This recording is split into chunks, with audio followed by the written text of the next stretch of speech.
Hey everyone, welcome back to the channel. Today we're diving into a literary masterpiece, E.M. Forster's classic novel, A Passage to India, published back in 1924. This book is a powerful and timeless exploration of friendship, culture, and the intense complexities of British colonial India. So grab a cup of tea and let's break it down. First, a little context. Forster wrote this novel during the height of the British Raj in India. It perfectly captures the simmering tensions between the British colonizers and the local Indian population. While it's considered a key work of modernist literature, it's also one of the earliest and most insightful critiques of colonialism. The central idea Forster grapples with is whether true human connection is even possible when cultural, racial, and societal barriers are so incredibly high. The story is set in the fictional city of Chandrapur, a microcosm of colonial India. We see the world through the eyes of the British officials, the Anglo-Indians, and the local Indian community.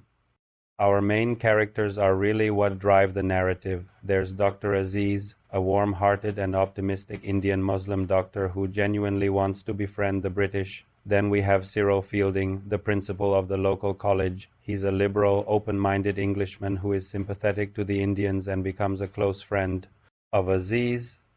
Into this world arrived two British women. Adela Quested, a young woman visiting India to decide if she'll marry a British official, and Mrs. Moore, her elderly mother. Adela is curious but quite naive about Indian culture, while Mrs. Moore is wise, kind, and spiritually open.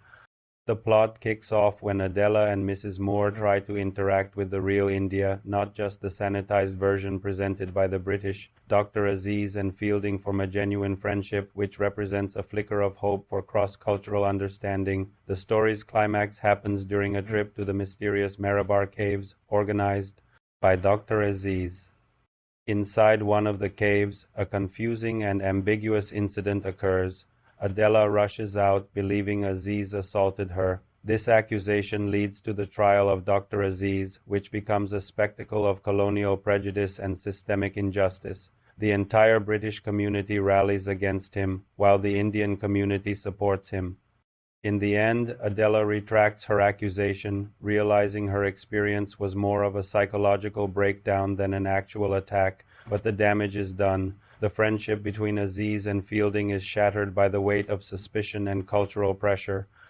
The novel ends on a note of unresolved tension, with Aziz declaring they can't be friends until India is free, reflecting the deep chasm between East and West. This brings us to the key themes. First and foremost is colonialism and racial tension. Forster masterfully exposes British arrogance and the profound power imbalance between the rulers and the ruled. The novel is a powerful critique of the colonial mindset. Another major theme is the struggle for friendship across cultures. The bond between Aziz and Fielding is the heart of the novel. It shows that genuine connection is possible, but it also reveals how easily societal pressures and prejudice can destroy it. Miscommunication is also central to the story. The incident in the Marabar caves is a perfect symbol for the mysterious, unknowable aspects of life and the ultimate failure of language to bridge deep divides. Cultural assumptions and misunderstandings constantly lead to conflict and mistrust throughout the book. Spirituality and mysticism also play a huge role, especially through Mrs. Moore. Her experience in the caves, with its disorienting echo, triggers a kind of spiritual crisis, symbolizing the vast, indifferent universe and the mystery of existence. The Marabar caves are the most important symbol in the book, representing the ambiguity of truth and the vast, unknowable nature of India and life itself. Other symbols, like bridges and passages, represent the attempts often failed to connect across social and cultural divides. So what is the lasting significance of A Passage to India? It brilliantly critiques British imperialism not through politics but through human relationships and empathy. It shows the limits of cultural understanding but also cherishes the fleeting moments of connection. As a work of modernist literature, it dives deep into the inner consciousness of its characters, embracing ambiguity and moral complexity. What should you take away from it? The novel suggests that while East and West can try to connect, misunderstandings are almost inevitable under the shadow of colonialism.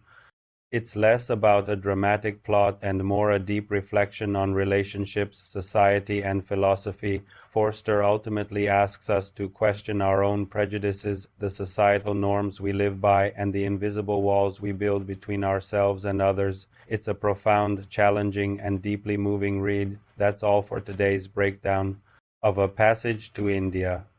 If you've read it, I'd love to hear your thoughts in the comments below. Thanks for watching, and don't forget to like and subscribe for more literary deep dives. See you next time.